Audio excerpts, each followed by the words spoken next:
Le Sénégal aspire à de grandes ambitions de développement, l'implication du secteur privé étant le socle du plan d'action visant à atteindre cet objectif. Le pays a instauré, depuis 2014, une série de programmes inscrits dans le plan Sénégal émergent Vision 2035. Ce dernier, basé sur trois axes stratégiques, traduit la volonté des autorités d'enclencher une dynamique d'expansion économique malgré les défis existants. Le premier, c'est la transformation structurelle de notre économie à travers des investissements publics importants dans le secteur des infrastructures, de l'eau, de l'énergie, des routes. Un investissement important sur le pilier 2, qui est le capital humain, donc l'éducation, la formation professionnelle. Et le troisième pilier, qui est la gouvernance, c'est la paix et la sécurité.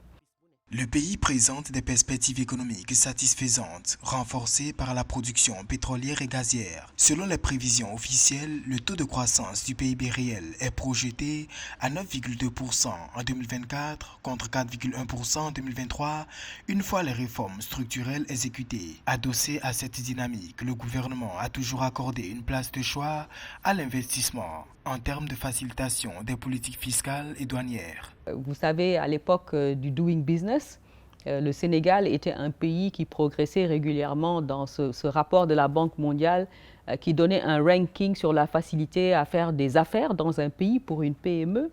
Et par exemple, la création du guichet unique de l'APIX découlait de ce paquet de réformes à l'époque sur la création d'entreprises, l'accès à la propriété, l'accès au crédit.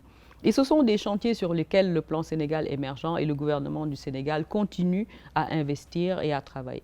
Le budget 2024 de l'État du Sénégal, chiffré à 7 003,6 milliards de francs CFA contre 6 411,5 milliards en 2023, s'inscrit selon les autorités dans la continuité des politiques publiques. Pour rappel, le Fonds monétaire international et le Sénégal ont conclu le 26 juin 2023 un accord de financement de 1,5 milliard de dollars sur 36 mois qui devrait aider à remédier au déséquilibre macroéconomique en réduisant la vulnérabilité de la dette.